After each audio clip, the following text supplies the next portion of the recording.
2026 সালে দুবাই বা সংযুক্ত আরব আমিরাতের ভিসা ব্যবস্থা অনেক বেশি আধুনিক ও ক্যাটাগরি ভিত্তিক করা হয়েছে। বর্তমানে বাংলাদেশিদের জন্য ভিসা বন্ধ হওয়ার যে গুজব ছড়ায় তা সঠিক নয়, তবে ভিসা পাওয়ার ক্ষেত্রে পেশা এবং প্রয়োজনীয় নথিপত্রের বিষয়ে কড়াকড়ি বাড়ানো হয়েছে। 2026 সালের আপডেট অনুযায়ী যারা দুবাই আসতে পারবেন: দক্ষ পেশাজীবী ও শ্রমিক, স্কিল্ড ওয়ার্কার্স।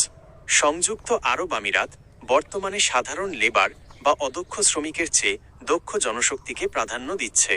কারা আসতে পারবেন: ইলেকট্রিশিয়ান, প্লাম্বার, ড্রাইভার, লাইসেন্সধারী, মেকানিক্যাল টেকনিশিয়ান এবং আইটি বা ইঞ্জিনিয়ারিং খাতের দক্ষ ব্যক্তিরা। ভিসা আপডেট: নতুন ওয়ার্ক বান্ডল সিস্টেমের মাধ্যমে কোম্পানিগুলো এখন 15 দিনের পরিবর্তে মাত্র 5 দিনের মধ্যে ভিসার কাজ সম্পন্ন করতে পারছে। 2. ভিজিট ও ট্যুরিস্ট ভিসা।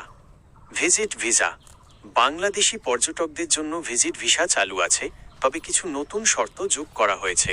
সময়সীমা: 30 দিন, 60 দিন এবং 90 দিনের সিঙ্গেল এন্ট্রি ভিসা পাওয়া যাচ্ছে। 5 বছরের মাল্টিপল ভিসা: যারা ঘন ঘন যাতায়াত করেন তারা 5 বছরের মাল্টিপল এন্ট্রি ভিসা নিতে পারছেন। এক্ষেত্রে নির্দিষ্ট ব্যাংক ব্যালেন্সের প্রমাণ লাগে। প্রয়োজনীয় শর্ত: রিটার্ন টিকিট, হোটেল বুকিং এবং অন্তত 6 মাসের মেয়াদ থাকা পাসপোর্ট বাধ্যতামূলক। 3. গোল্ডেন ও গ্রিন ভিসা। গোল্ডেন এবং গ্রিন ভিসা: যারা উচ্চশিক্ষিত বা বিশেষ দক্ষতা সম্পন্ন তারা কোনো স্পন্সর ছাড়াই দীর্ঘমেয়াদী ভিসা পাচ্ছেন। কারা পাবেন: ডাক্তার, বিজ্ঞানী, বিনিয়োগকারী, ফ্রিল্যান্সার এবং এমনকি বর্তমানের সোশ্যাল মিডিয়া ইনফ্লুয়েন্সার বা কন্টেন্ট ক্রিয়েটরদের জন্য 10 বছরের গোল্ডেন ভিসা সহজ করা হয়েছে। 4. ফ্যামিলি বা পরিবার ভিসা।